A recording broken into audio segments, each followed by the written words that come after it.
This week on Bruh Meets World. If I were Topanga, I would never forgive Shawn for this wedding day, and people can. Shawn?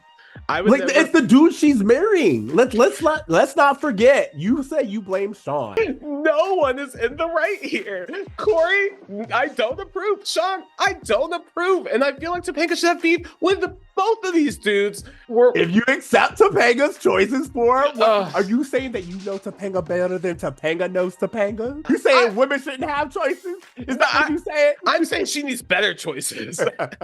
When this boy meets world. What up, Reds? What up, bros? And welcome to Bruh Meets World. When it's Bruh Meets World. Your boy meets world fun cast. I'm Ceej. And I'm Tony Curtis. I gotta tell you, I'm in like really high spirits and everything, mostly because I've been listening to this this song by Drake called Rich Baby Daddy. Have you heard it at all? I have not heard Rich Baby Daddy yet. It's been trending. It was trending on TikTok. Like this is like came out like in November. And a girl re-recorded it, but like in a gospel way. So it's like a Drake song, but with the gospel vocals. And that is also like very hilarious. It's making the rounds. I'll send it to you. But the lyrics are, if I may, bend that ass over, let that coochie breathe. Oh, I've heard the Keke Palmer version of this. Yeah. Well, what you're talking about the Keke Palmer, that's not Keke. That's not okay. That's what you're talking about. Okay. Yeah. I have seen this reference, this video reference. Yeah. I do look like everyone's like it says Kiki under it, but it's not Kiki. Anyway, yeah. So that's just been playing in my head on loop. So I don't know. It's like good vibe music. You know what? I have to say, like, Spotify has been really coming through. Have you listened to like your day list?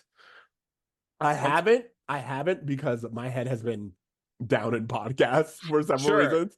But Spotify just started this thing called a day list, which is basically like, hey, based off of your listening history, we feel like Wednesday mornings are more like this is more your vibe. And I've been getting some great day lists lately, finding some great new music. I'm excited. Oh, I'll try it. Yeah. Because I'm definitely in the market for new music. So yeah. Speaking of new, the Pod Meets World gang has a new podcast out. I don't know if you heard about it. Oh, I have heard. I have. Magical Rewind. The Magical Rewind, a rewind of Disney Channel original movies, as well as Wonderful World of Disney content. Correct. They're doing My Date with the President's Daughter. By the way, our version now on Patreon.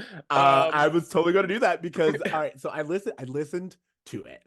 It's Will, and I don't know her full name, but her name is Sabrina. She's from Cheetah Girls. Yeah, exactly. And they are doing Disney original movies.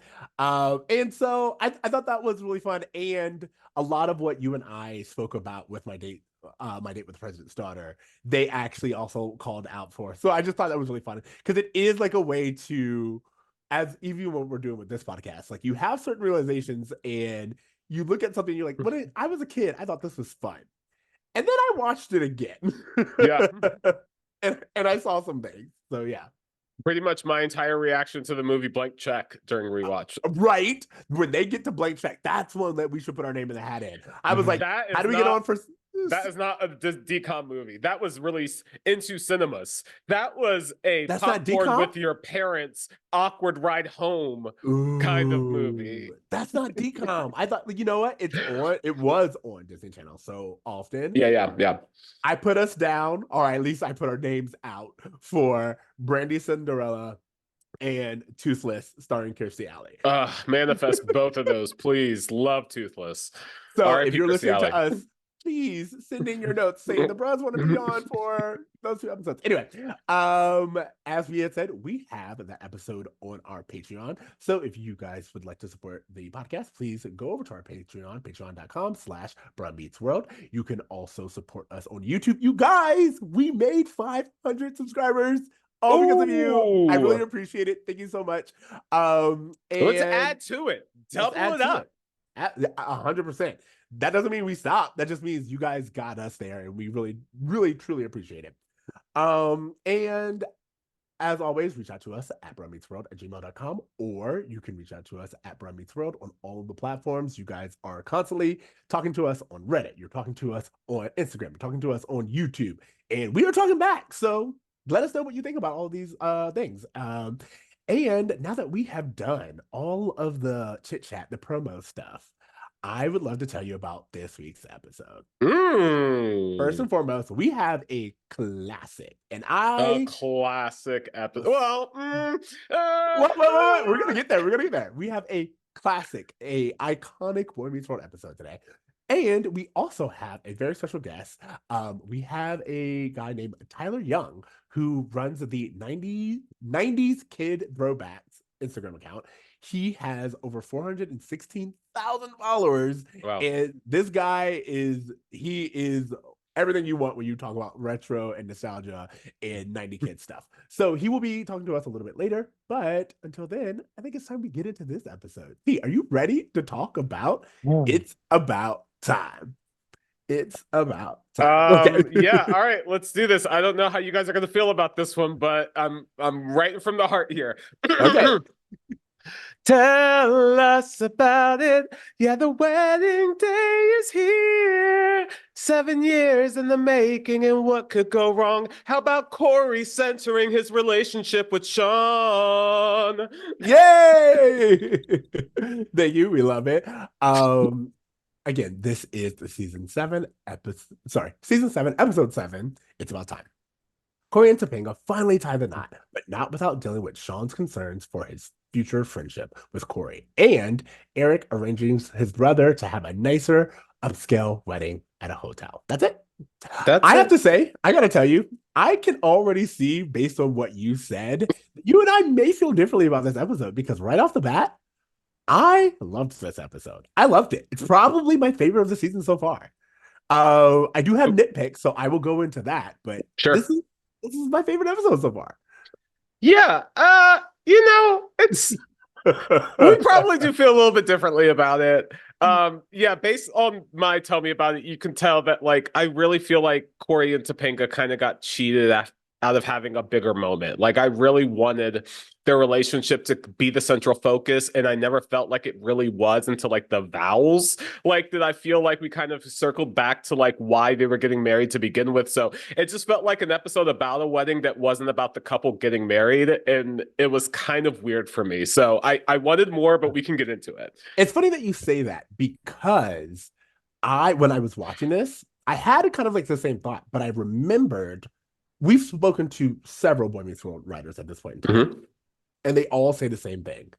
Cory and Shawn are the central relationship.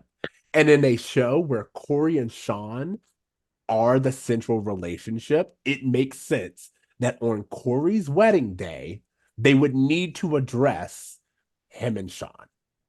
Yeah. In my opinion. No, I think they could, and I think they should. I don't know if that should have been the focal point of this episode, is all I'm saying. Okay, it's cool that you say that. Really quickly, there are a couple of roll calls I just want to get into. Number one is we have Willie Garson, who comes back. I don't know if you guys remember. He played Leonard Spinelli. He played Mervyn, and now he's playing the Minister. This is his 4th and final episode of Boy Meets World. I wish he played it as Lenny. I wish they just said like Dad's friend Lenny is gonna like what if that would have been cool. That would have been cool. Absolutely. Then we have David Jacobs, Josh Jacobs, and Rachel Jacobs as the, I guess you could say, wedding party. That's the flower girl, the ring bearer. Pause. Can I just say I didn't even look at the IMDb. I knew that was nepotism. I knew those were Michael Jacobs' kids, because that's the same Joshua that shows up next year as Joshua Matthews. So I was like, all right, Michael Jacobs, I see what you're doing. I don't think it's the same. I'll look, but I don't think it's the same one. But I will say that I watched it and I was like, who are these kids? Like, we don't get any in-world explanation for who these kids are, why they're in, like they are credited as cousin Josh, cousin, Rachel or whatever, but we don't learn that. We don't know these are cousins. We don't know who these kids are. And I say I have nitpicks, a lot of what I have nitpicks with is not the story, it's the logic of the world and the day that we're living in. Sure. You know what? I will say this before we like kind of jump into like the specifics of everything. I thoroughly enjoyed Eric in this episode. I liked a lot of the dynamics that I saw. Most of this episode, I'm on board with. I'll just say that. Okay, Like, I'm it's not so funny. completely against it. There's just things that I just, as like 7 years in the making, the big Ross and Rachel, Sam and Diane, like they're finally getting married. This couple we supported. I wanted a more of a romantic, heartfelt like event that kind of like celebrated their relationship. But to your point, Shawn is kind of a part of that relationship. So much so know. that he's at the altar. Like again, like we're going to get into it. So first of all, what I do want to say is you bring up something that when I was doing my research for this episode, a lot of people said that they thought this should have been a 2-part episode.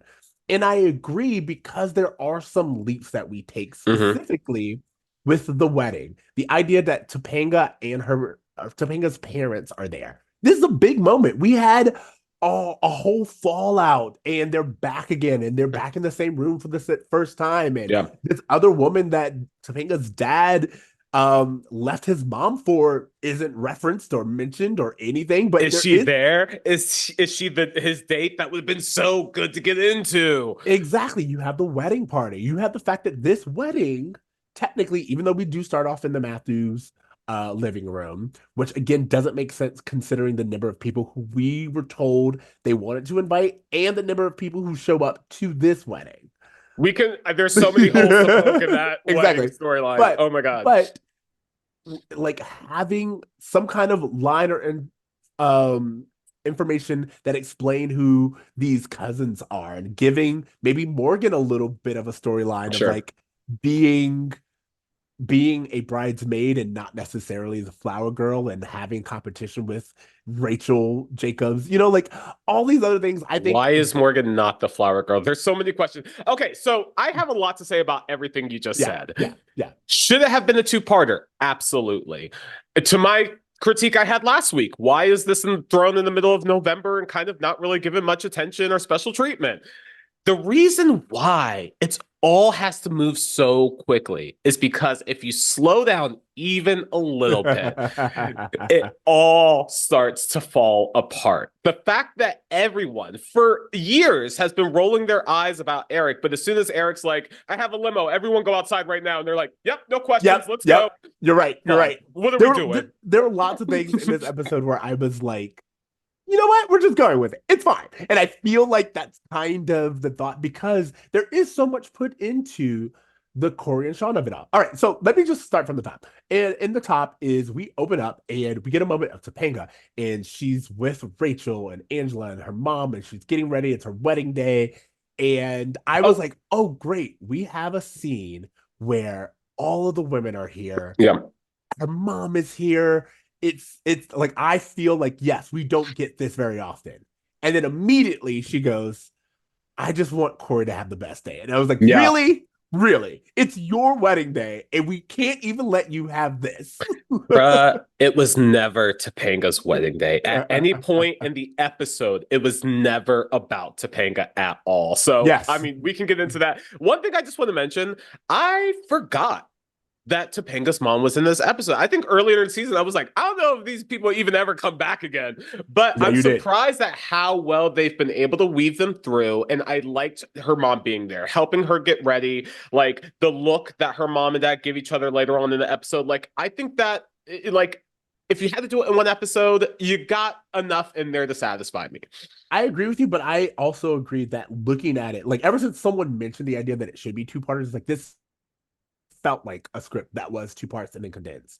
Because when her dad goes speaking to each other, there's a whole storyline there. I'm like, oh, this is good. I would love for there to have been a storyline where Topanga's parents are like, we're going to be in a room together for the very first time. And we have to come together and do what's best for our daughter. Topanga being like, thank you, daddy.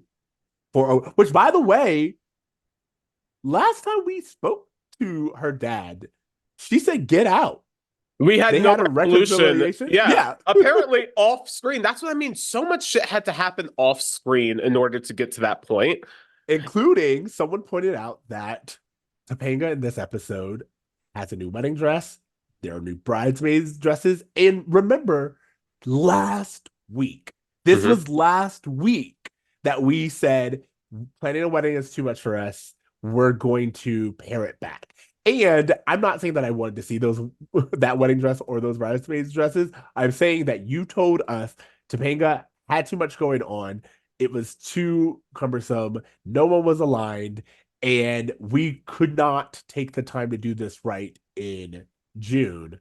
So we're going to do it next week. And then next week we have brand new everything that takes so much time to like align on. So much time and so much just like changes without Topanga's knowledge or input or anything on her wedding day. Like, yeah, we're seeing her get ready at the beginning, but it's getting ready for a wedding that she had no say in. Like she said last week, I'm overwhelmed. I want to cut back. I want to kind of take things simple. Like, I actually think that would have been a really nice thing to have a really simplistic, beautiful, like, remember in Friends when Chandler proposes to Monica and she walks into the apartment and there's just candles everywhere. It's very simple, but it's very elegant and pretty. And it's like, you could have done something like that to like dress up a space that we've always seen and kind of add a little touch of elegance to it. I just feel like, again, like this seems like no one is paying attention to what Topanga wants or how she feels about any of this. I don't know. I have a lot of sympathy for her character in this episode.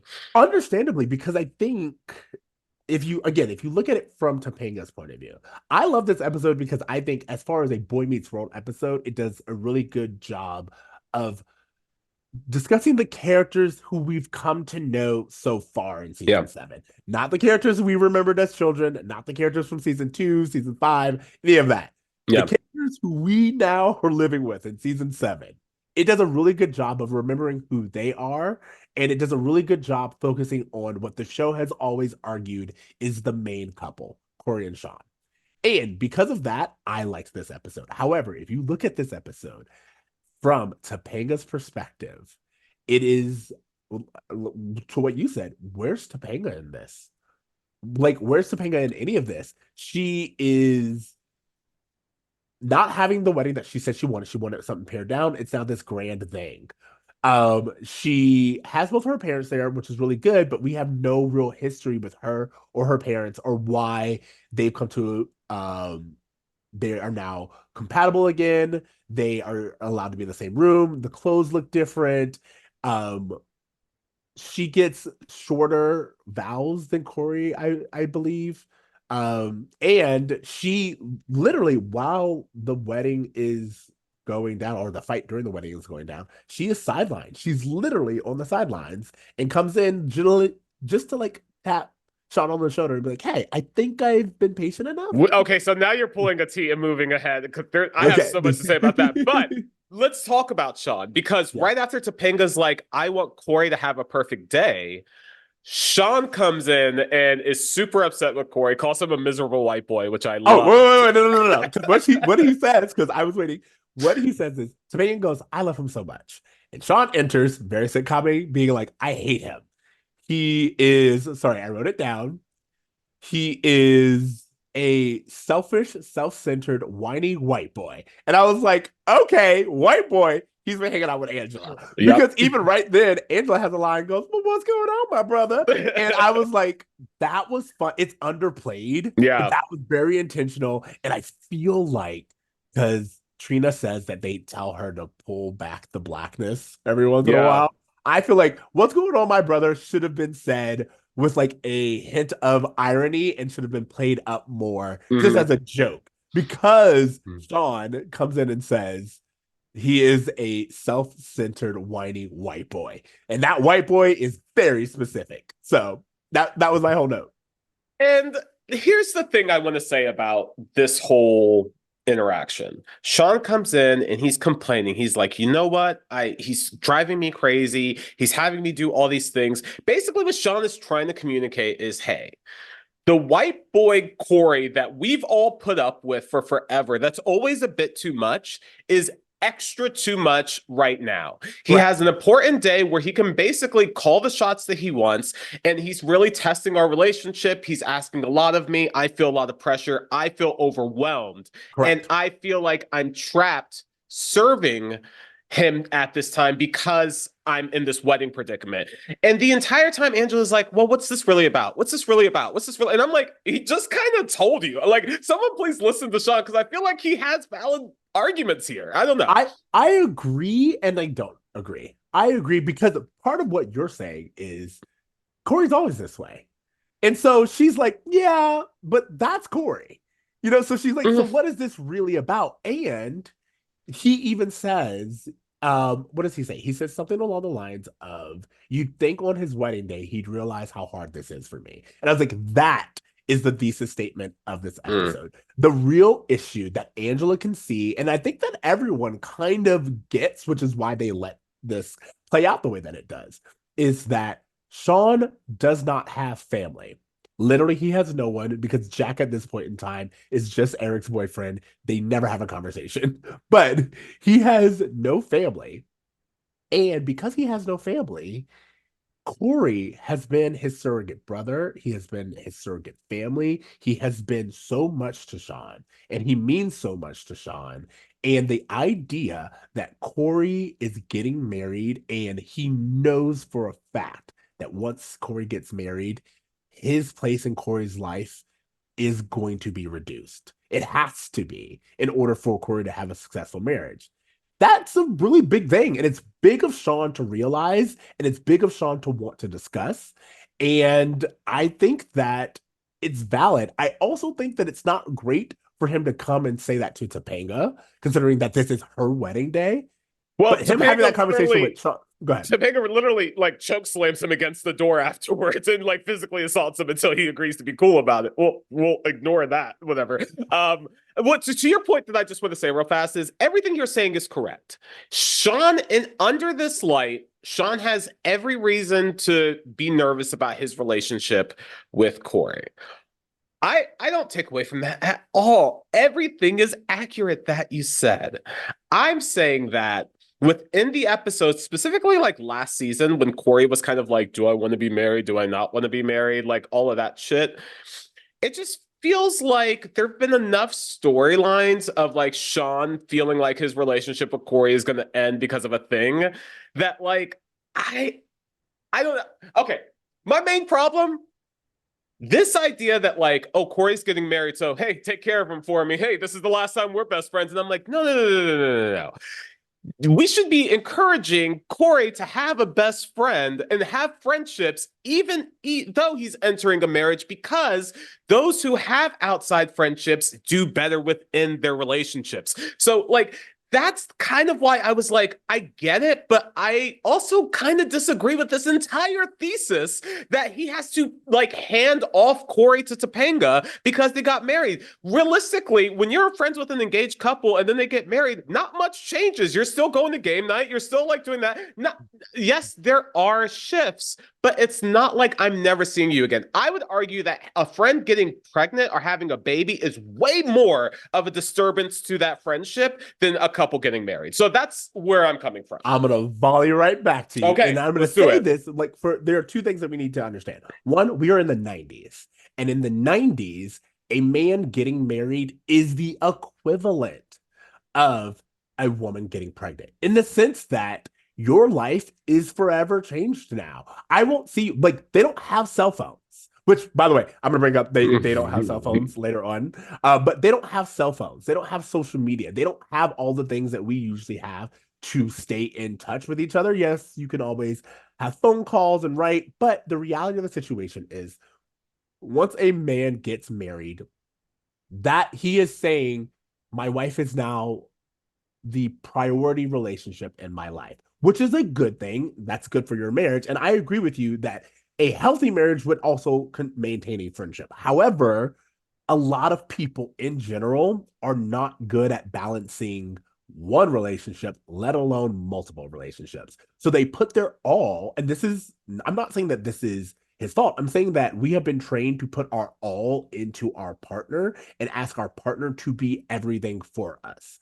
And in that mindset, it is understandable that Cory would end up pulling away from Shawn so that he can invest in his marriage. In fact, I would say, and I'm going to say this like a little personal story. I had a friend who we hung out all the time in the last few years. We were like always doing stuff. He was at my wedding. We were like doing stuff. And then he got a girlfriend. And I completely acted immaturely in the sense that like I was kind of upset. I kind of pulled away from him. And one day, he and I just had it out. And I was like, here's the thing. I knew that the moment you got that girlfriend, I would not see you anymore. My schedule hasn't changed. Your schedule hasn't really changed. But the mere fact that you have a girlfriend now, you're not going to think, hey, what is CJ up to? Let's go hang out and grab a movie or whatever. You're going to think, what is she doing? How can I spend more time with her? And that's just a reality. But that's someone who like, hey, you were single and we had a friendship. Now you're entering a relationship and your priorities are changing. So now the dynamics of our friendship are changing. Let me ask you, have Shawn and Cory not been friends the entire time he's been dating Topanga? Yes. And really take a look at this after this episode. Does their friendship change really that much afterwards? That's all I'm saying. That's all I'm saying. I'm not disagreeing. I'm saying that the episode's argument, and we're doing that thing again that you and I do, where I'm talking about the episode and you're talking about the story arc. And I get it. I think it's worth. We need to have both. But for me, this episode is making one argument, and that argument is that the most important person in Cory's life up until this moment has been Shawn. We've watched for 6.5 seasons as the most important relationship that he's had, the most important, the most consistent has been Shawn. And now there is a handing of the baton. There is a change of the guard. There is a who gives this man away? And it's Shawn who has to say, hey, you should be his best friend. And because of that, I have like my feelings. I don't have my father anymore. I don't have my mother anymore. I don't have security anymore. You have been my safe space. And all of that I agree with, and I see, and it's clearly in the episode. And I would even argue that this point is actually driven home for me more. And I'm sorry, we're kind of jumping around, but when Topanga and Angela and Rachel are having their conversation about like, we're going to be the same, except you're moving out and you're going to get married and you're probably going to have kids. And I'm like that kind of drove that home and articulated that sentiment a little bit better for me, because also, especially thinking about the 90s, this idea of like, hey, we were living as roommates and now you're getting married. So you're moving in with your person for the first time. This was like, you weren't living together before you got married. So it was kind of a bigger change, I guess, than this idea of just like, oh yeah, we went over to your place before when you were dating, and now you're married. And I think you're misunderstanding the codependency of it all.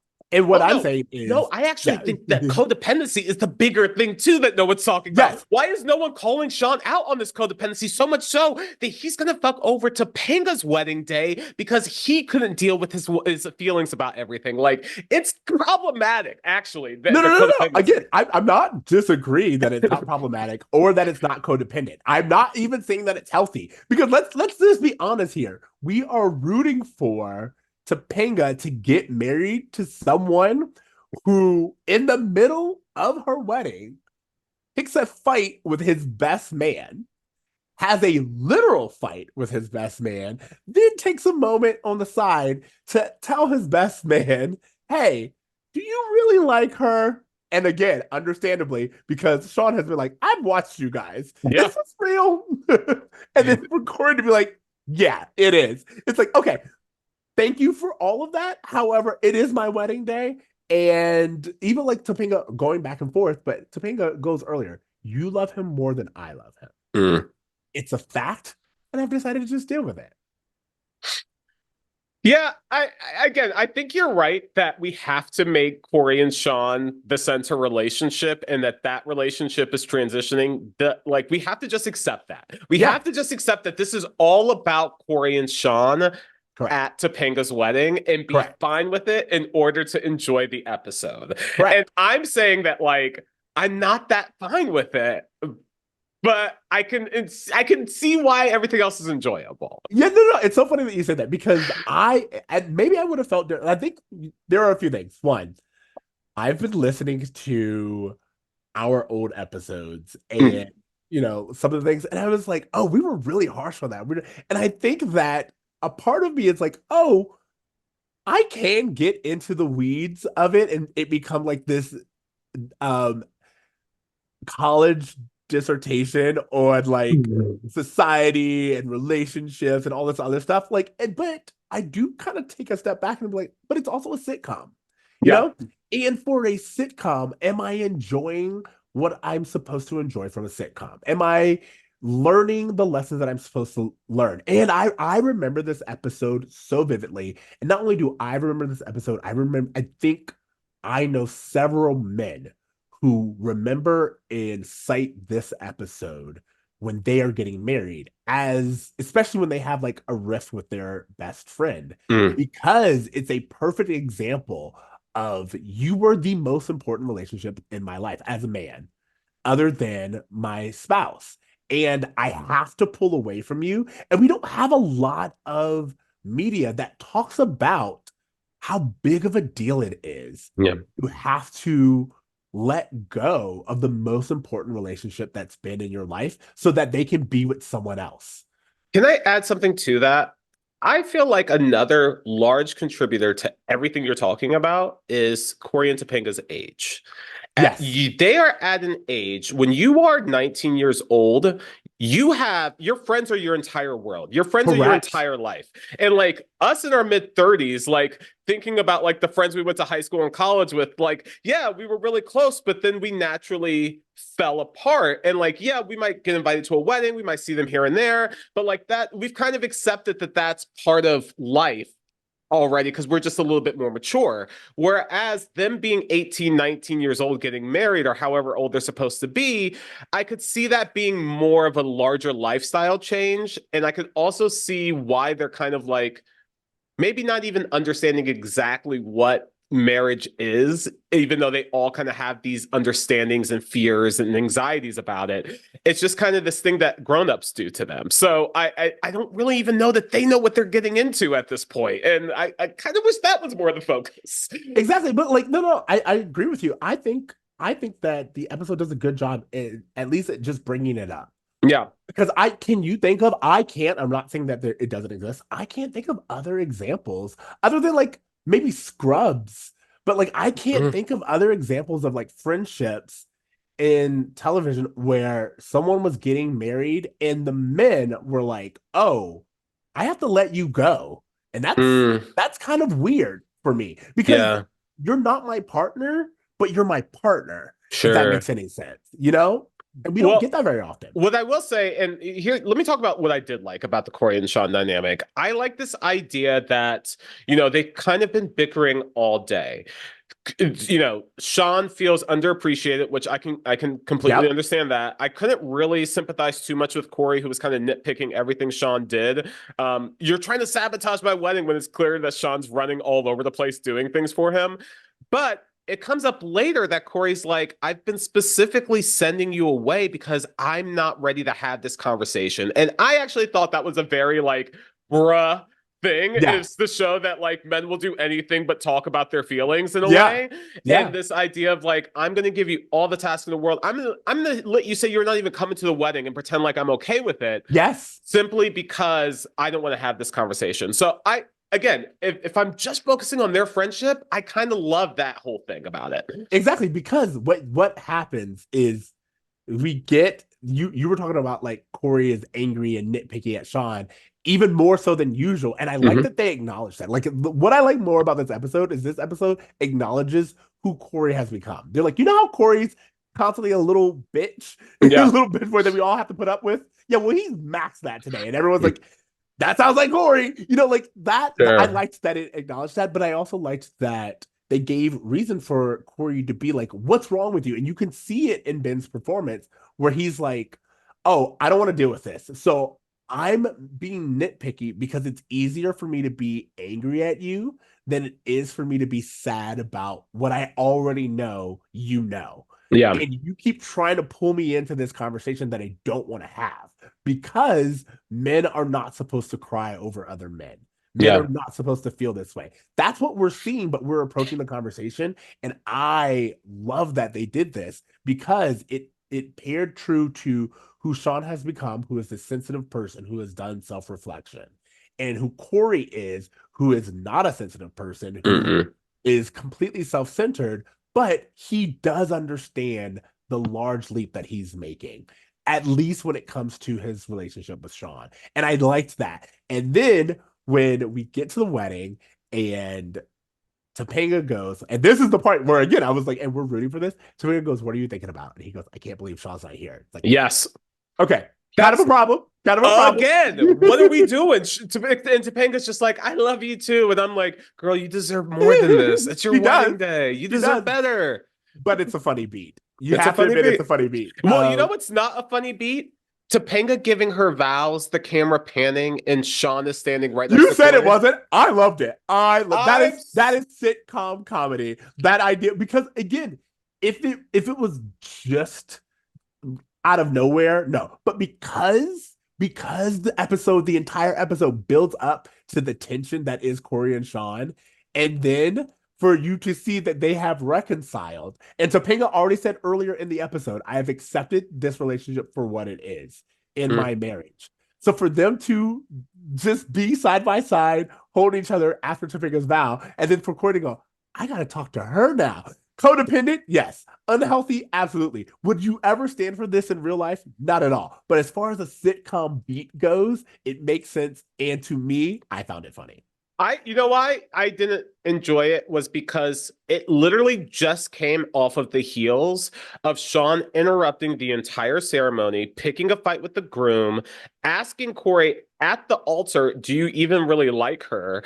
And then you just imagine being at a ceremony and 10 minutes was taken up with some bullshit happening at front and you're just sitting there like, what do we do? Do we say, do we go? The bride is just standing on the stage waiting for them to wrap up this conversation. And after all of that is said and done, he still doesn't allow Topanga and Cory to have a moment. He is still inserting himself. And I know it's a joke, haha, they're codependent, but again, I want more for Topanga, and I think that's what it is. I think, all right, let's do an experiment. Let's just do an experiment. We're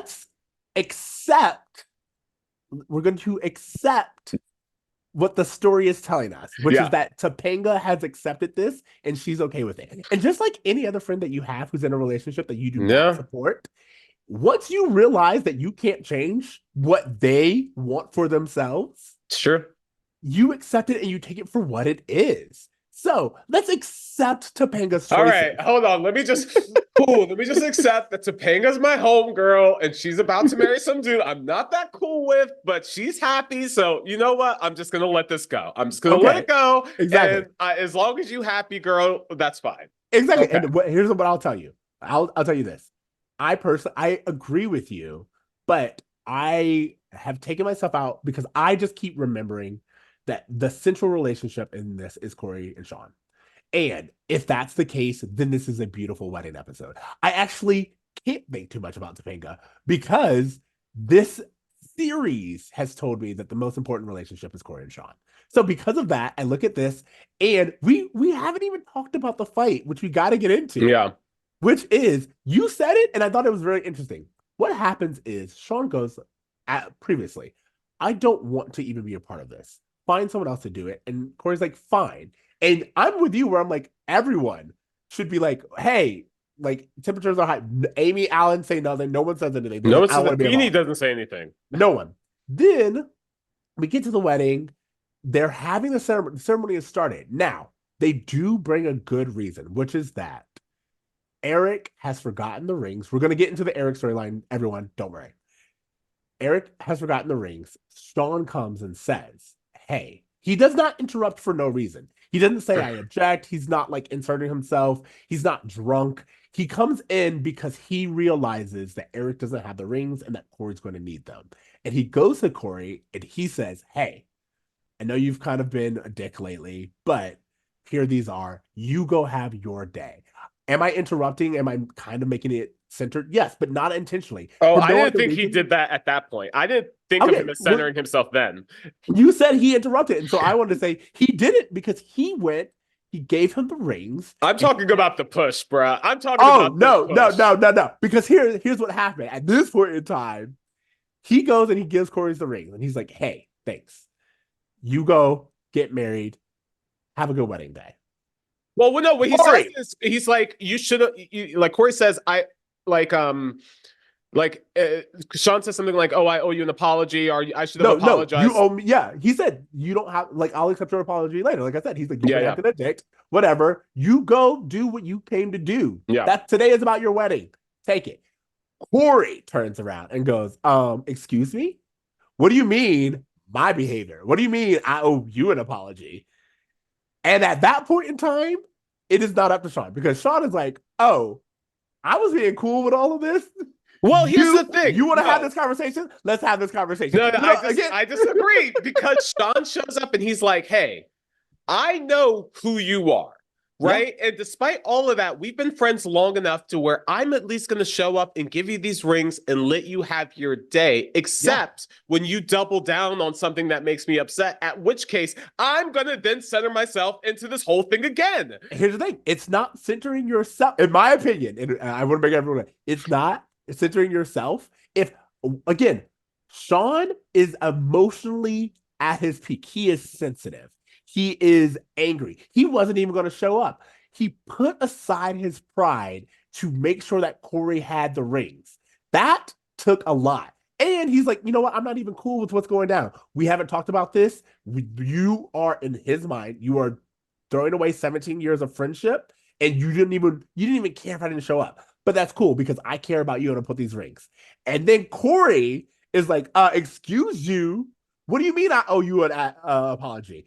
And Shawn is like, look, I wasn't going to have this conversation, but if you want to have this conversation, we can have this conversation. If Shawn really believed all that shit he just told Cory, he would have accepted the fact that Cory may not apologize and he could have been okay with that because he really just wanted to show up for him for the sake of their years-long relationship. And then when Cory's like kind of doubling down on the shit, instead of Shawn simply walking away.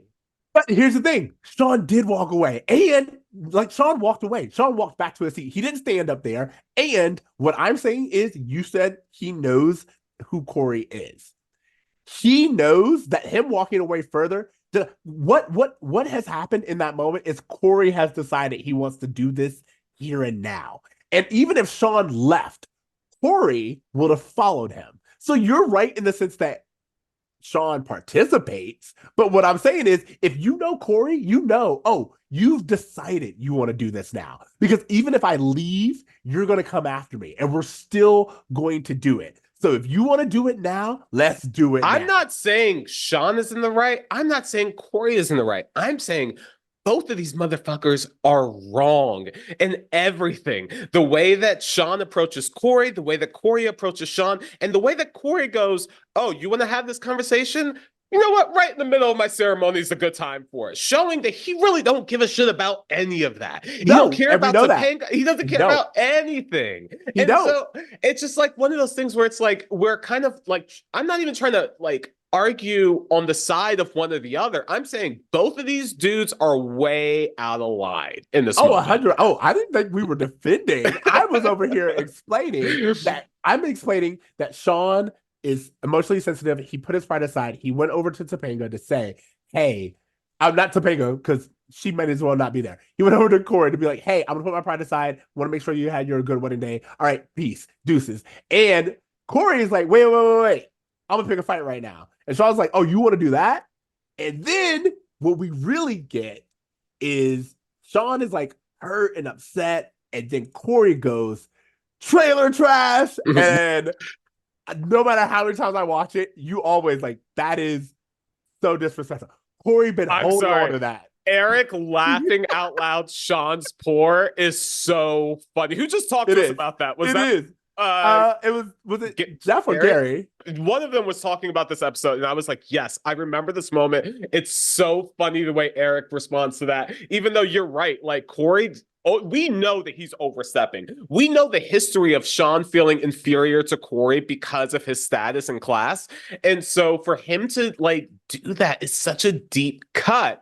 Yeah. And again, and it's supposed to be. But why again, is this not happening at the bachelor party? Why is this not happening the day before or the morning of, even like in the middle of the ceremony? I agree with you. I agree with you. Sitcom. That's why. Sitcom. Yeah. But I will say, Cory going there is a way of Cory intentionally trying to sever ties. He is like, again, it is easier for him to be angry than it is for him to be sensitive and emotional about what's really going on. Yeah. And then that's when, I give it to Ryder. Ryder is playing it so earnestly and emotional. And he's like, he won't talk about it.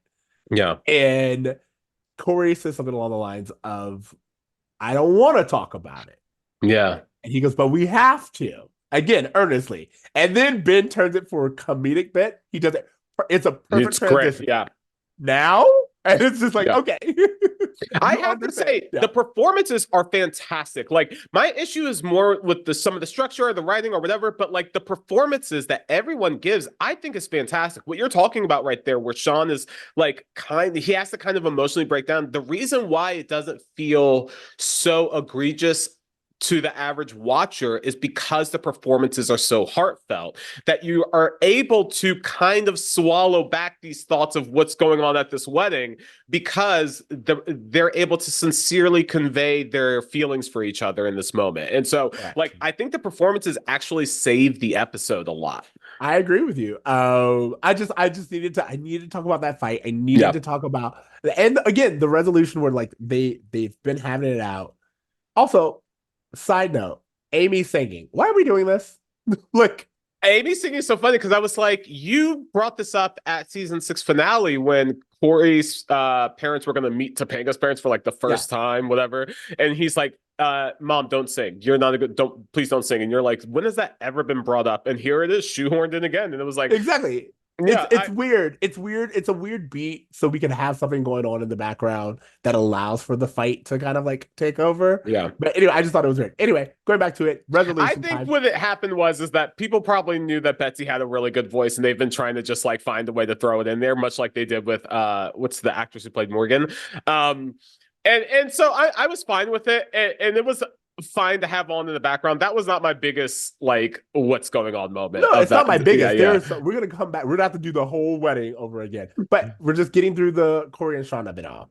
Then this idea of, again, them being vulnerable, them having the conversation of being like, hey, things are gonna change. Do you really like her? Yes, I do. Okay, you have my blessing. Which again is unhealthy, but it is nice. Again, the entire episode is kind of a who gives this man away, and it's Shawn who gives Cory over to Topanga.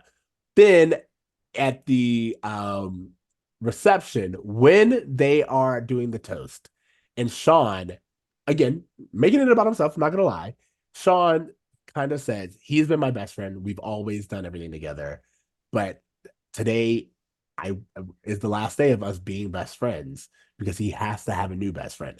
To me, that is heartfelt. I really enjoyed that. I enjoyed even like the repeat beat of, and when he gets on your nerves, call me. Like all of those things that, again, everyone's kind of acknowledging who Cory is, but it also is like a really true moment between Shawn and Topanga, even because again, they understand where we are as characters, not where we would be in real life, but as characters. I like the speech. I thought the toast is really good. I like how he addresses their friendship and kind of like gives us a little kind of reference to the history that they have together. Again, I think that at some point in the episode, Feeney or Alan or someone could have came over to them and just said, hey, you can still have a friend after you get married. That would have kind of calmed a lot of this. But this whole, he's your new best friend. And from a writing perspective, in terms of just like, oh, this is like a good speech, I felt like it was very good. Yeah, I agree. Okay, so do you have anything else to say about Cory and Cory and Shawn of it all? I would just say, because I don't feel like Topanga really falls under kind of the Eric stuff that I want to talk about. I just want to say that in general, if I were Topanga, I would never forgive Shawn for this wedding day. And people Shawn? can, I would Like never. it's the dude she's marrying. Let's not forget. You say you blame Shawn. I'm very much like I'm saying from a girl who has committed to marrying a dude for who he is. She's accepted Cory for who he is. I'm saying that like in terms of reflecting back on her wedding day, on the pictures, the videos, whatever, I feel like she would have major beef with Shawn from this episode. That's all I'm saying. And see, I think you can't accept Cory for who he is and be mad that Shawn did this. Because if you're accepting of Cory, then you understand that Cory comes with Shawn. That's But this is what whiteness does, Brad. We have us just being like, well, if you're gonna accept this, then you gotta accept this, and you gotta accept that. If you're you gonna do. Here's the thing. You have no standards. Before you know it, you've accepted all kinds of erratic behavior as normal. And I'm just trying to just take a step back. Guys, no one is in the right here. Cory, I don't approve. Shawn, I don't approve. And I feel like Topanga should have beef with both of these dudes. But if you accept Topanga's choices for her, are you saying that you know Topanga better than Topanga knows Topanga? I don't think Topanga knows Topanga, if I'm being real. So you are saying that you know Topanga better. Yeah. You're saying women shouldn't have choices? Is that what you saying? I'm saying she needs better choices. I'm saying that I'm accepting Topanga for the choices that she has made. And I agree with you. These are not choices that I would make.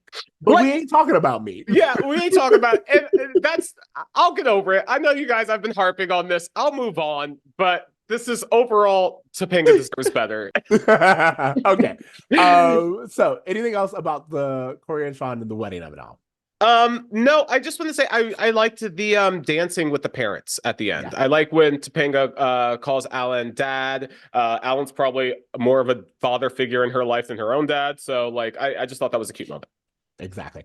Okay, so let's talk about the B storyline of it all. And in the B storyline, we get Eric, who is fighting to be best man. He gets to be best man. To your point, this is kind of on everyone else because they sent Eric to do a simple thing, which they should have known, hijinks, whatever. And then he's like, oh, I have a limo waiting outside and the tux is waiting outside. Everyone get in the car, which it is a funny little beat of like everyone in their underwear. Everyone woos at Jack, but I'm like, Alan is right there, and Alan is giving good body. So let's not just on by Alan. Ooh. But yeah, like no, I'm not saying that Jack ain't giving it. I'm saying that like if we gonna woo, let's woo everybody. Well, the show really wants us to find Jack attractive, so much so they wrote in a child saying, Jack, you're hot for no reason. We're gonna come back to all of this, but Eric comes back and he says, oh, you think I'm gonna let my brother get married here? Which again, I was like, why are we doing this in the living room? Y'all ain't got a backyard. We know that you have a backyard. What are you doing? I would even take Feeney's place. Let's clear that place out. But like, anywho, and where is the dean? By the way, who? Exactly. Who?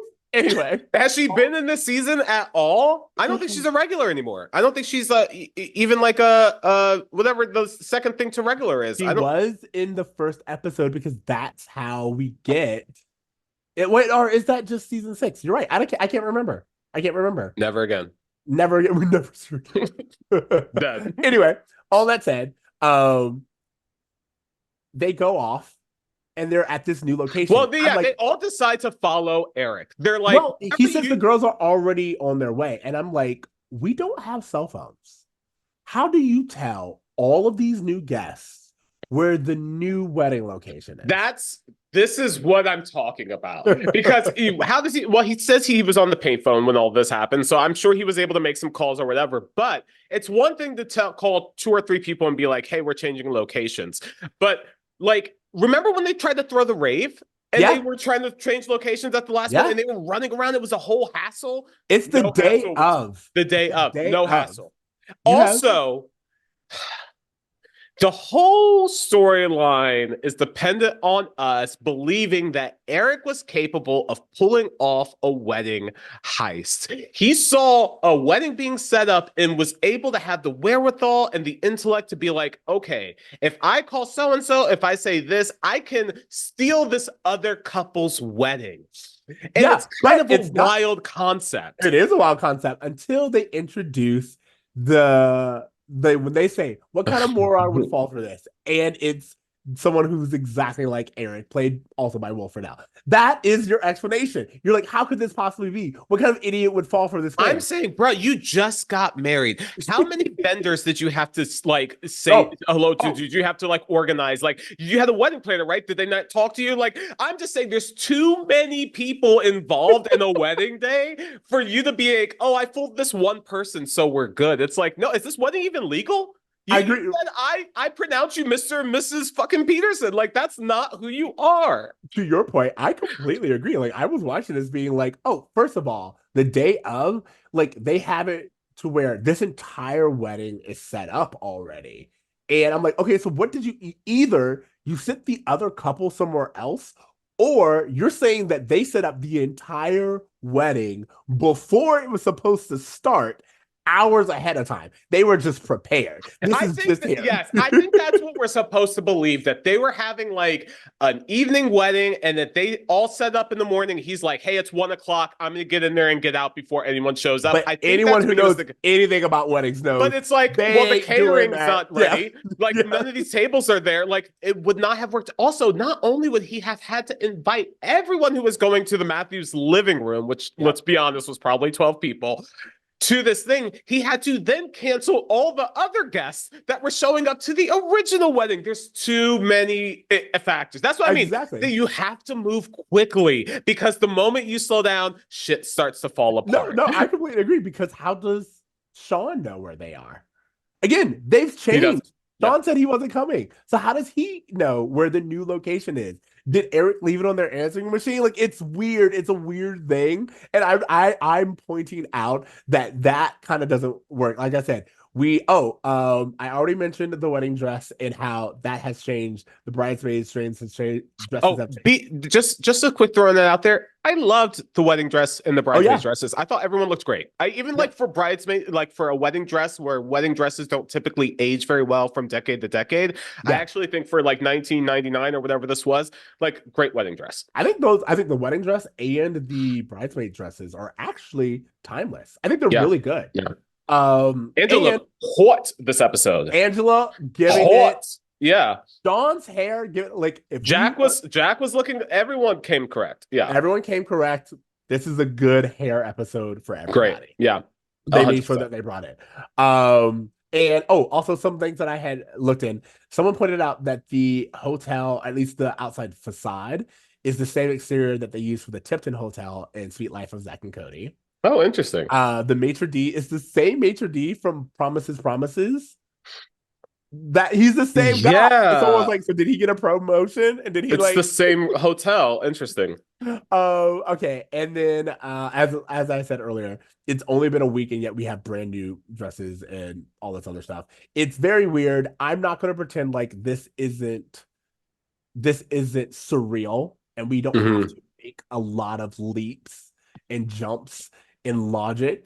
I do love that Eric has that moment where he goes, this is the Eric plan. This is the Eric plan. He's like, all right. And you know what? I will say this. If you're watching season 4 or something like that, season 3, in an older Boy Meets World episode, jumping to here, this might seem kind of fantastical, but at this point, we've seen Eric do some really ridiculous shit. Like, after the Truman Show episode, like, what can't be true in this universe anymore? There's a little, like, I don't know what the white equivalent is to a magical Negro, but Eric has somehow, like, turned into this very, like, almost magical character of just like, well, if we can't figure out how to do it logistically, we'll just say Eric figured it out. And because he's so wacky, the audience will just go with it. Yeah. And again, Will's performance makes it so that you're able to just enjoy it. But you start asking questions and things get murky. Last week, we gave thousands of dollars to a monkey man, and that monkey man brought it back. And you want me to have qualms with a storyline where Eric, a TV buffoon, is able to trick another buffoon into giving him an entire wedding. Nope, I don't have a problem with it. I will say they are very fortunate that the wedding dresses and everything matched the decor that was already there. They are very lucky. Like, I am surprised if we want to take it. Alan and Amy purposely, because they all acknowledge that this doesn't make sense.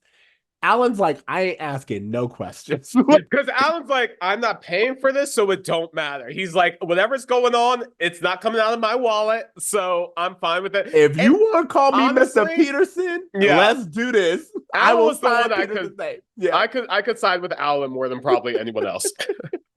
Also, to your point, where's baby Joshua? I'll wait. That was probably him in the ceremony. He sprouted. He grew. Okay. Do you have a brown moment?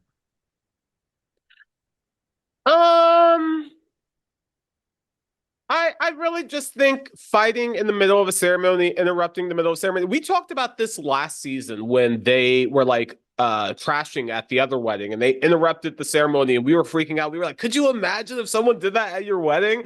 And then they were, they did, because they did it again. And I just feel like it's really just kind of the bruh of it all is Topanga. It's like this was a very just like rude day for Topanga for like so many reasons, and I just at no point I don't think anyone thought like how can we make the day special for Topanga as much as they were thinking like how can we do it for Cory or how can we incorporate Shawn, and it just kind of sucks. I mean, yeah, that's it. I don't know what you're talking about. They're like, we let you see your parents.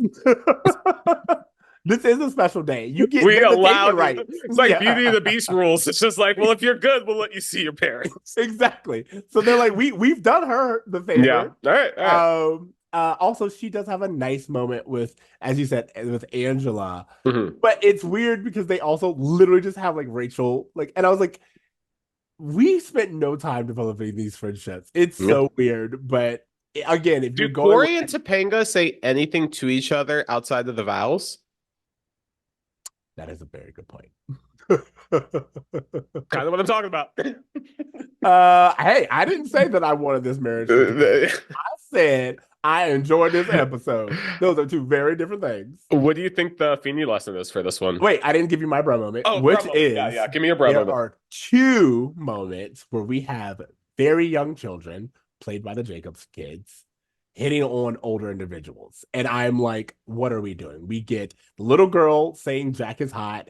And which isn't even like, a joke, by the way. It's just like this thing of just like, hey, you are super hot. And he's just like, thanks. Like, why not have a joke in there? Like, hey, will you marry me or something like that? Like, hey, our wedding's after. Like, just, I don't know, make it worth something if you're going to do it. If you're going to do it, I'm with you. Let's like actually write a joke instead of just having that be said.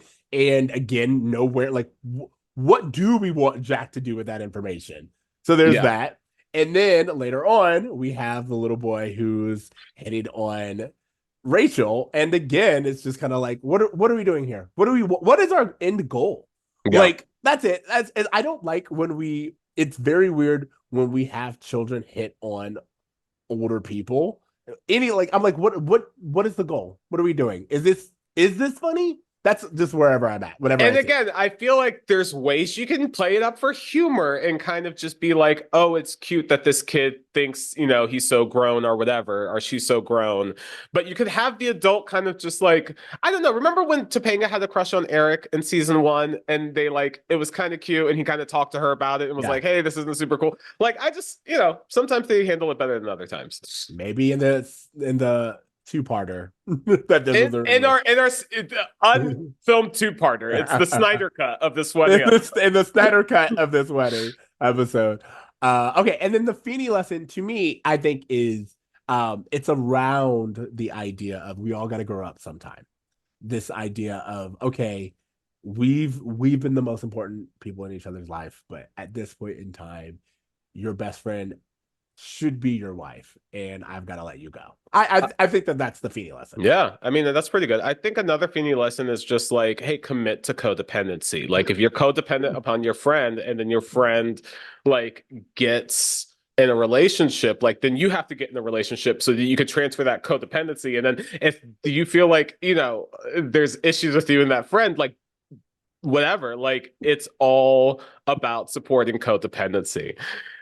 Y'all, I tried to keep him. I tried to make it positive. I tried to get him. Like this idea, like, oh, you're married, you don't get to have a best friend anymore, you don't get to have friends anymore, is the lesson of this. Like, hey, we're all growing up, things change, and once you get married, you're basically dead. I.e., the episode title, "When You're Married, You're Dead" from season 6. They're committing to it, and that's fine. They've been telling us this is how they felt about marriage, and it's fine. I'm here. I don't have anything else to say to you. I honestly, like, I enjoyed the episode. So that does make me wonder, what grade are you giving this episode? Yeah, I mean, you could tell. I didn't really love it. I just, overall, my big thing is that, like, it was a fun episode. I loved Eric. I thought he was great humor. I could appreciate the Cory and Shawn stuff. But after 7 seasons of buildup, after I'm running away from my parents to be with you. After I proposed to you at our graduation, after we almost got eloped, and then we took a year to figure out what we wanted to do, and then we almost got married again, and now it's like finally happening. But you haven't talked to me. We're not talking to each other. We're not even talking about our relationship. We have a little blip in a Cory and Shawn episode. And overall, that's disappointing to me. As much as everyone's like, hey, Cory and Shawn are the main relationship, that's fine. But like, we didn't have Jack shoot into Eric's storyline with the kid that left with I forget his name. I apologize. So it's like, why can't we just give Topanga a moment? Why can't we give Topanga something? She didn't go to Yale. She gave up Yale for this, and this is the wedding she got from it, and it kind of sucks for her. C+ episode. C+. Wow. Hey, that your grades are your grades. I can't do nothing about that, baby. I am giving this episode an A- because we did really talk about this, but I actually thought Eric was annoying in this episode. Oh, interesting. I usually am here for like Will's antics, but I felt that, with the exception of the Shawn's poor line and the "we came from the same womb," where our dad shared from, like there are certain lines where, but there are also moments where I'm like, all right, this feels a little manic. It feels a little forced, just like his performance in it. So A-. Well, also, none of this makes sense if you're watching this directly after last week's episode where he set multiple fires every time he was left alone. And yet this week he's magic. He's magic. I am choosing A-. All right. That's what I'm going with. Okay. You guys, we appreciate it. We hope you enjoyed this conversation so much. Please listen to our Patreon for conversations where we're going to cover Pod Meets World reactions 402 and 403. We also are now going to go over to our interview with Tyler Young. Hey, how's it going? Hey, is that a Captain Planet hoodie? It is. Hey, it is. That's kind of your signature, isn't it? Right? Yeah, I know. It's a. I'll give him a little shout out. Bull Airs makes some amazing stuff, and he sent this to me a while back, and I don't think he expected it to blow up, but every single video I have it in, people kind of go nuts over it. So it's always good. Thank you so much for joining us. Like I reached out to you because you host the 90s Kid Throwback Instagram, and it is and TikTok, I believe, right? Yep. And it's so big, and you are known for deep diving into 90s kids lore. And I was like, Boy Meets World is just that. How did you even get into content creating? How did you get started?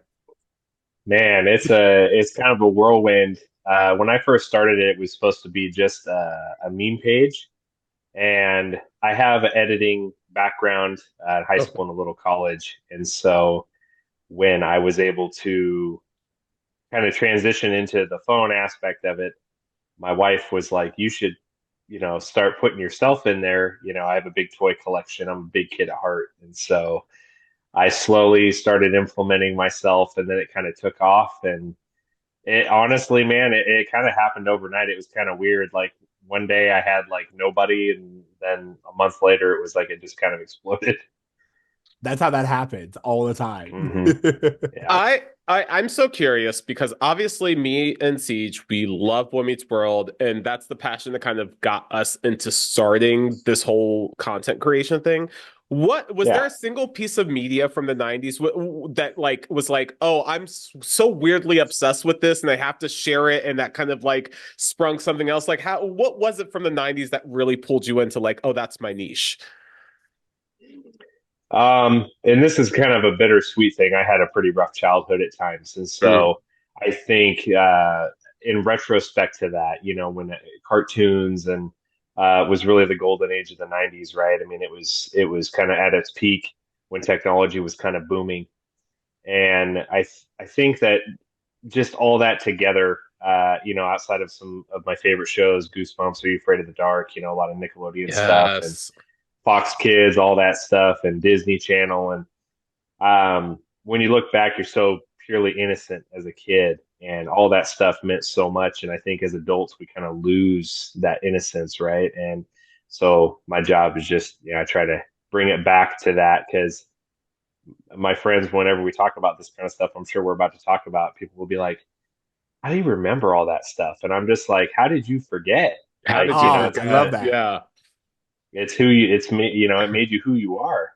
So, That's such a great way that you said that, because exactly that with Boy Meets World, we started doing this because we were like, wait a minute, this was so fundamental. And as you said, like as a child, television, a lot of us latchkey kids, that was like my escape from the world. That's what I did. I watched television. I got to know every single character. I got to go know all of the tropes.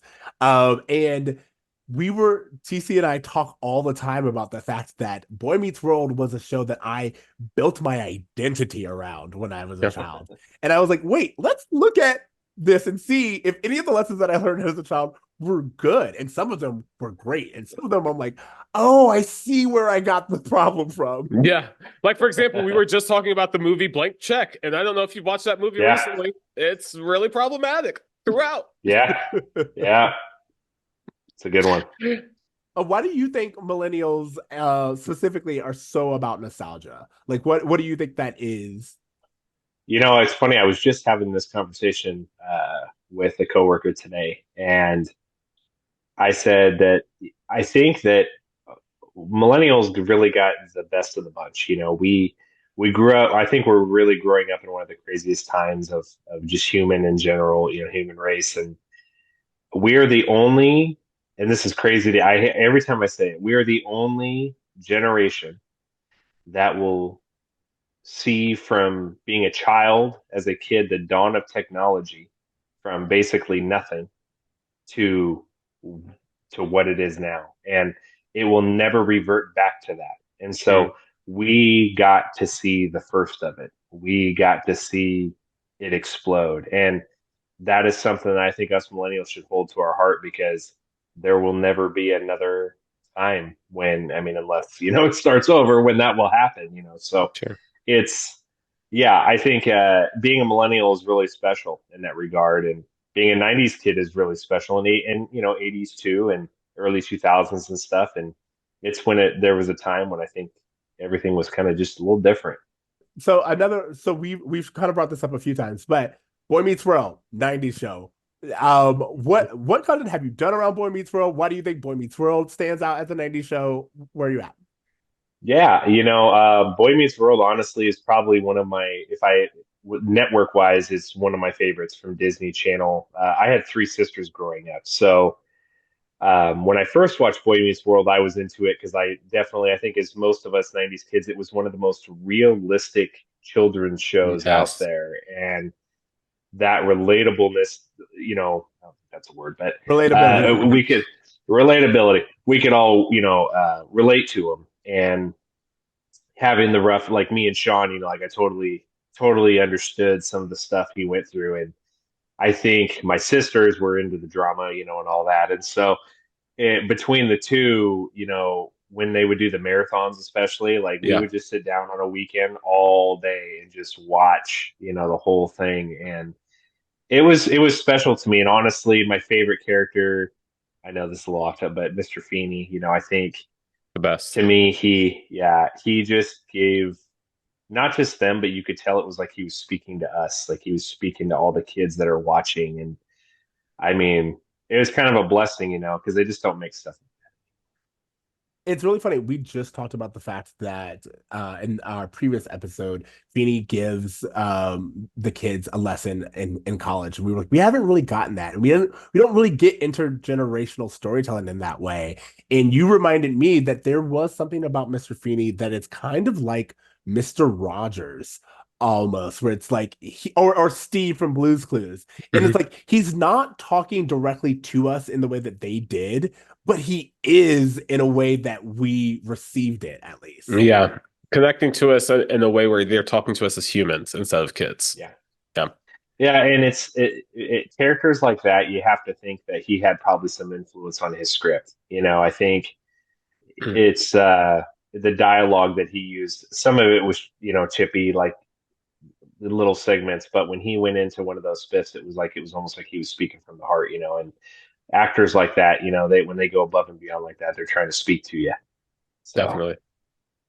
What are some of the most memorable Boy Meets World moments that you can think of? You're all about Boy Meets World, the highlight moments. So what are some of the Let's see. On the top of my head, I would say the wedding one, the one that we're, that one, when you said it, I was like, okay, good, because I know that one pretty well. But that was an iconic moment. I would say when Shawn's dad dies, that was a big one. I went through something similar, so that one struck a chord as a kid. There's so many moments in that. That's so loaded, because I feel like in their lifetime of that show, like, because when it started, I was about Cory's age, like on the show. So when they kept it going, it was like you kind of grew up with them, and so there was so many moments in those individual growing up moments. Like when Topanga first kisses Cory at the locker, like that was hilarious. And when, let's see, there's one in particular. I'm trying to think of the Mr. Feeney one. It's the one with him and Eric when Eric messes up or something. Too many to count. I'm gonna say Eric messes up a lot. We're gonna need you to be a little bit. Yeah, I mean, obviously the Feeney call, Feeney. Yeah, always classic. So it's the show is just great, top to bottom. I mean, I don't think there's an episode that they put out that wasn't good. Sure. Trust me, we do this show. There is, but we've been talking about Boy Meets World. You've mentioned a few other ones. What other shows do you like have better episodes more often than not for you? Man, again, that's such a loaded question. I cover so much 90s stuff when it's like I have to really think about it. I'm like, all right. You mentioned Are You Afraid of the Dark, which I'm a huge fan of as well. I would say that one in particular because it was the first show that really came out that was geared towards kids, but it was the 90s was still in a territory where they didn't have a lot of laws or rules when it came at that time to kids. So I think they kind of went a little above and beyond with the horror aspect. And it was freaky. I mean, there's stuff like my daughter's watched it and she wanted to watch it. And I said, hey, I'm letting you know right now, this like isn't a normal kids show, She's like, oh, it's okay. And I can't remember. We watched the Ghastly Grinner. Yes. And if you guys remember the Joker with the stuff out of his mouth. And she wouldn't watch it after that. And I told her, I said, it's a different show. It was a different time. Rugrats and Hey Arnold are another two that stick out. Hey Arnold, so good. Yeah. Rugrats are great. Yeah. Rugrats is great to watch as adults because you see the adult jokes and you understand like that meme of Stu just being like, it's 3:30 in the morning, Stu. And it's like, no. I understand Stu now. Like I get it in a way that I never did before. Charlotte is also Charlotte Pickles is a character that, like, in retrospect, you're like, more of her. Girl boss. Yes. You know, I felt the same way about Hey That's- Arnold, where like I went back and watched it and I was just like, the music in this show is so good. The vibes of this, like, I just want to live in the vibes of this world. It's so well put together. Just the jazziness and the city aspect that they threw into it. Yeah. And it, another realistic show, right? His parents were gone. Nobody forever knew what happened. And just his friendships and like the things that he went through on a daily basis. Like, yeah, it was still cartoonish and the stories were a little wacky, but the meaning behind it, like with his grandparents, like it always came back around to like some realism. And it's again, it's one of those shows like you just don't see that anymore in cartoons. Last question for me, at least, is you do a lot of 90s nostalgia stuff, including 90s snacks. What was your favorite 90s snack? Oh, we're getting into it. We're Tony, getting I'm into gonna the ask you real too. shit. Wow. Okay. Yeah, we're gonna get real. 90s snack. You know, it's funny because there's a lot that are still around today that have just kind of just they just don't make them the same anymore. But back then, like Gushers back then were one of my favorite snacks, and they came in the foil packs, not the plastic now. And there was like 15 of them, not like 5. But you know, oh my God, the Fruit Stripes bubblegum that just got canceled, basically. That one hits home. I used to put tattoos all over my face and just, you know, whatever. There's so many. You guys might remember this. This one isn't as well known, but every time we have a place up here in the Pacific Northwest called Winco, it's just a grocery store. So I went in there as a kid. We lived right down the street. And every time we went in there, they always had this little like pack. It was like a little bag full of like little gold nuggets. It was gum, but it looked like miner's gold.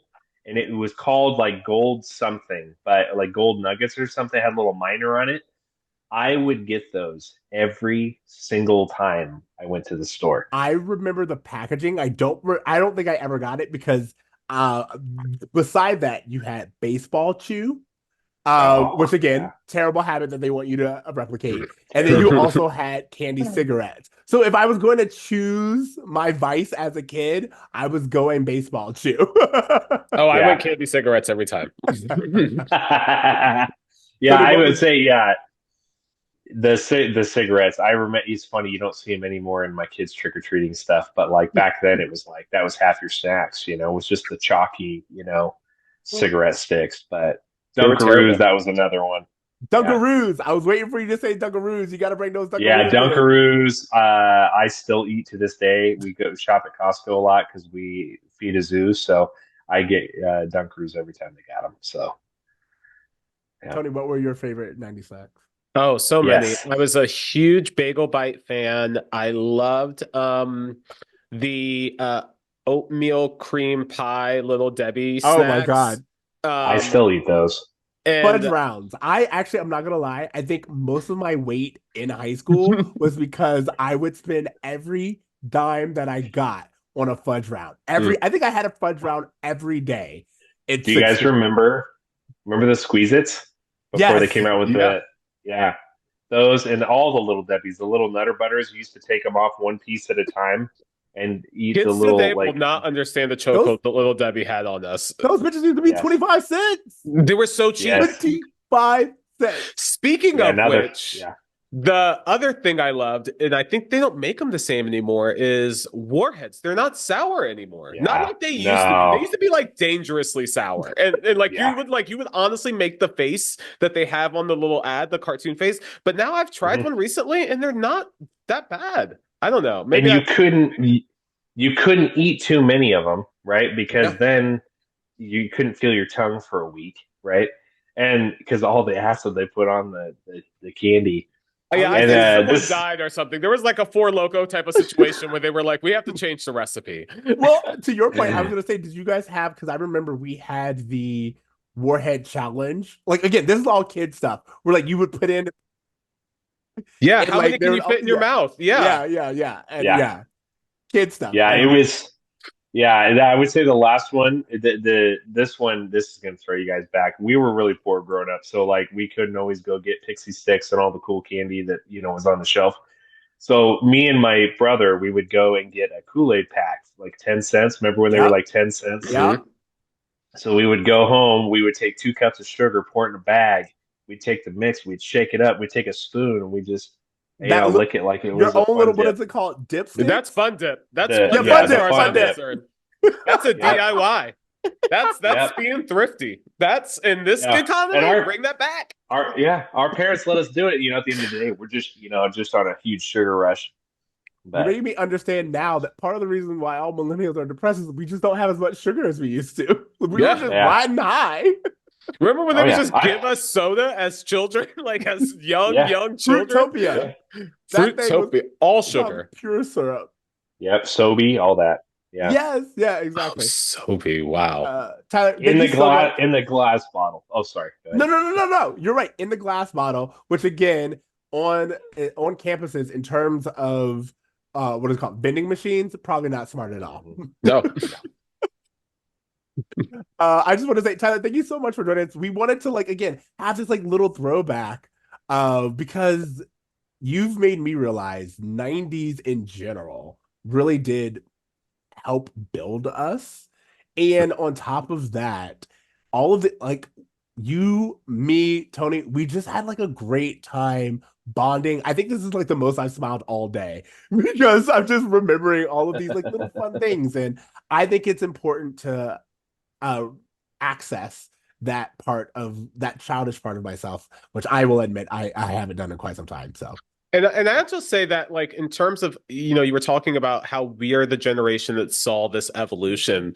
The 90s seem like, in retrospect, a very slow decade compared to the decades that followed. Everything feels so fast. And I think because we didn't have the technology, because there wasn't a new update every day of seeing news from around the world, there wasn't really much of that. It was just you had your 3 or 4 shows, or maybe cable if you were lucky, but there was only so many things we had to worry about at that time. And it just feels like we're all kind of hungry for being that free of worry or stress the way we were, in a pre 9/11 world. Yeah, everything was so simple, right? That's the word. It was just simple. And waiting 5 minutes for a page to load up on your dial-up, or getting bored with that.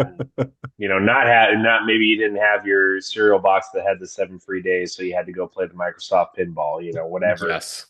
It just your things first like that. Free CD player. You couldn't tell me nothing when I got that. Yeah. I love what you were talking about with the dial-up. I was you could go bake a whole easy bake cake while you were waiting for it. Can I tell you guys a quick little story? It's really funny. So you guys remember KB Toys, I'm sure, right? In the malls. Okay. So I mowed my lawn one time. We had an acre. So I mowed my lawn one day for $5, right? Back then, that's just what Dad gave me. So I had $5, went in the store. Now, back then, $5, you could get a pretty good action figure, or something. So this was probably 97, 98. I was probably 8 years old. So I go in there and I got down to 2 things. Now, I'm a toy collector, okay? So a lot of those toys that were $5 are now probably hundreds of dollars. So I had a choice. So remember Street Sharks? Yes. Of course, okay. Street Sharks. Okay. So they had a very rare set that came out, but it didn't do well on the retail side. And it was Street Sharks, I think, in space. And then, of course, that sounds very 90s. It was on clearance for $4.97. I'll never forget. And then there was this Walkman, that a radio, because I walked everywhere, so I just never had a CD player for a while. This was right before the anti-skip, so I kind of had to choose between the two. Dad was kind of rushing me, and I'm like, well, I'm going to listen to this a lot more. So I got the Walkman. Well, out of the blue, when I first started this, I remembered this story. And I was like, you know what? I wonder what that's worth today. So I went and looked it up. Okay. It's $1,200. I was going to say, don't tell me it's going to hurt my heart. It's so bad. I'm like, I would have lost the toy anyway. But it just shows you the love for the nostalgia Absolutely. and what that, not that money means anything, but like when you see that value of it, it just shows what it meant to people. So, Definitely. Exactly. Yeah. I mean, we talk about this all the time, but like as 90 kids, what the one thing you always heard as a child was, you got KB toy money? Well, we got KB toy money now. Well, not now, because now the toys are too expensive. But Yeah. the moment we got well, some KB toy now, money. now they're trying to recreate everything for us as adults because they're like, well, these new kids, all they want is technology, So. And they are right, because if you don't think I would go to a Hunker Burger, you're wrong. I would. In a heartbeat. Yeah.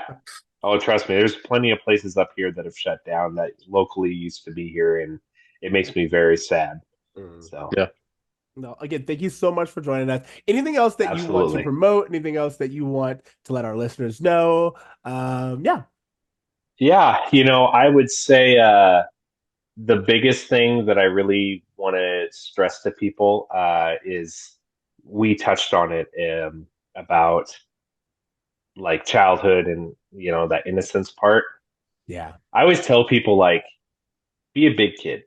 This life is way too short to be serious. I get a lot of DMs that are pretty serious sometimes, and I feel really bad for those people, but at the same time I just stress to them like don't live in the past, but don't forget what made you who you are, and it's okay to find the good things out of that if it was not good, to remember the good things about it. So, that would be my biggest thing is, just love where you came from. That's such a great message, man. We really appreciate that. Thank you for your time. And we will be continue to reaching out to you on the social media. Yeah. Thanks so much for I appreciate being a nerd with us, because we love just talking shop. We love just getting geeky with people. Like, this is what we constantly do. Yeah, and I'm always down, guys. Just let me know whenever, and I'm here for you. So absolutely. Thanks. Have a good one, man. All right. Appreciate it. Thanks, you guys. Thank Tyler so much. He was he brought back so many memories.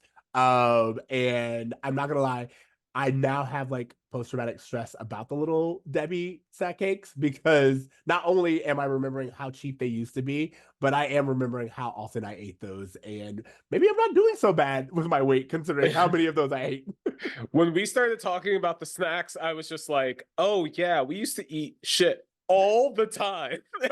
Marketed for kids. Even just like our commercials that were centered for kids were all like, hey, you want this sugar? Like, yeah, exactly. That Kraft, was a weird time. Remember that little Kraft crackers? That cheese had to be like 87% plastic. That was government cheese, bruh. That had to be government cheese. Oh God, I love it. Thank you, Tyler, again for joining us. And you guys, you can listen to the extended cut of our conversation with Tyler on our Patreon. And I think it's time for us to get into some homework. What homework do you have this week? Okay, so I have a lot of homework that I've been that's been thrown at me. And there's a lot of things I've been suggested to watch.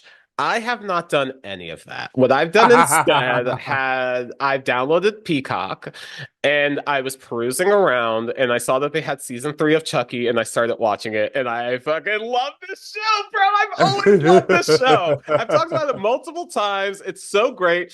The way that they're doing horror movies as television seasons, I want every franchise to do this. I want a Nightmare on Elm Street series. I want a Jason series. I want everything should be done as a series, because the way that they're modernizing Child's Play, season 3 is all set with Chucky found his way into the White House, and he's the president's son's toy. Wow. And yes, and I know it sounds like Leprechaun and Spacey, right? Like it sounds like a jump too far, but it actually kind of works for me. And I'm like, I've never seen a horror movie set in the White House before. Like, this is that's a good point. Cool. There's maximum security. There's security guards that are like, we found the body, but we can't let this get out. We have to hide it, kind of thing. And so, like, there's interest to it, and also still at the center of it is this very beautiful queer love story about these two boys who are just turning 17, and they're like, do we want to take our relationship sexually to the next level? And it's like, what is with like queer boys again? Is this show just like Chucky finds a queer couple to protect? Is that what it is now? Well, no, You told me about a queer storyline earlier. they're the central couple in all series. Like they're the ones who carry through from series to series. We're following them in their journey to track down Chucky. But it's really this ongoing love story that they're kind of having and figuring out as teenage boys, like, how do we navigate this? And it just makes it so respectful and beautiful. And I'm only a few episodes in, but I've had a blast watching this show. It was never anything I intended to watch. I intended to start my Oscar like nom, like, oh, let me just watch, what got nominated. Instead, I saw Chucky season 3. So yeah, do what makes you happy. I love it. Yeah. I love it. So it's so funny that you said that. A few things that are connected to what you had just said. Number one is my husband and I have been doing a rewatch of Scandal.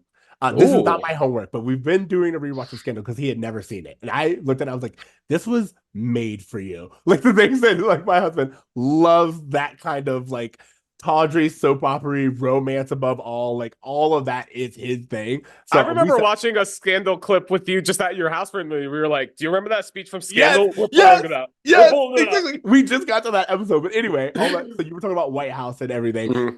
And it's really interesting because I remember watching it and being like, we've come so far with queer representation. At the time when Scandal was coming out, having a gay character was a huge thing. Yeah. And now I'm like, oh, that's just so commonplace. So it really made me think about like just how far we've come. So there was that, the White House of it all Scandal. Not my homework, but just I know, but can we just talk about that? We talked about My Date with the President's Daughter, Chucky season 3, and Scandal. It's an election year, y'all. It's an election year. Speaking of casting your votes, I am doing my Oscar rewatch. Ooh. I have been going down the list. My homework for this week is Anatomy of a Fall. I've heard so many great things about this movie. Cannot talk enough about this movie. Wow. Anatomy of the Fall is so good. I love this movie. I love what it has to say. I love the conversations around it. I am a little bothered with some of the things that I'm hearing from straight men, and I'm like a little disturbed, but I'm not surprised. Never surprised. It is so interesting. Can you give me a quick 2-second synopsis without spoiling anything? A really quick synopsis. Well, one of the things that I was going to say is like we just had our wedding episode, and this movie is about a woman whose husband shows up dead, and the only other witness is her blind son. And like they talk about what happened. They talk about it turns into a court case halfway through. So that's not a spoiler. That's just the synopsis of the movie. But in doing so, we also explore their marriage. And the anatomy of a fall can also be the anatomy of their marriage. Okay. It's kind of like a marriage story in the French Alps. So again, interesting. It's very interesting. I want other people to watch it because I could write a dissertation on this movie, specifically what it has to say about marriages, specifically what it has to say about relationships in general, partners, what it is to be a supportive partner, what it is with the public court of opinion, what it is to be the wife in a dynamic, and the expectations we put on men in a marriage. Like all of these things are really, really brought up and discussed. And specifically for this episode, where I was like, oh, we are discussing a marriage that you and I have already argued, I don't agree, the best foot. So Anatomy of a Fall, I want other people to watch it. And they did get the Oscar nom for best movie, right? You get an Oscar nom. Yeah. And to me, totally worth it. So go check that out. Let us know what you think. And you guys, by the way, Tony, I can't believe I almost forgot this. This is Black History Month. We will be in Black History Month once this releases. Oh, well, happy Black History Month to you and to all of our listeners. Happy Black History Month, y'all. We blacking it up. We blacking it up. Ceej, why don't you spit some Black history at us real fast? Go. Oh, really? That's what you want? That's not happening. I don't just have flashcards like in my brain. I'll go. Slavery. Let's start. Okay, you guys, thank you so much for joining us. As always, you can follow us on our socials at Bro Meets World. You can reach out to us on all the platforms or at bromeetsworld@gmail.com. You can subscribe to our YouTube. You should join our Patreon. We have merch that you guys have been responding really well to. Thank you for everyone who's buying the good looking guy shirt. And I don't know if you guys know this, but we just released a new merch piece on our store. Go check it out. Patreon.com/bromeetsworld. Wait, Ceej, question. Do our Patreon listeners get discounts on things like merch? They do. Oh, interesting. Okay, cool. So, little fun fact: you get extended episodes, and you also get to hear more of us. Which, I mean, that's why you're listening. So, as we will say, thank you to Tyler Young again for joining us. Make sure you check out at 90s Kid Throwback, and remember to dream, Remember to try, and to do good. do some damn good. Later, Ruz. Later, bros. This episode of Bro Meets World was produced by Ceej and edited by Tony Curtis. Bro Meets World is a 2 free tokens media production. Bye. Bye, bye, bye, bye, bye, bye, bye. When this boy meets world.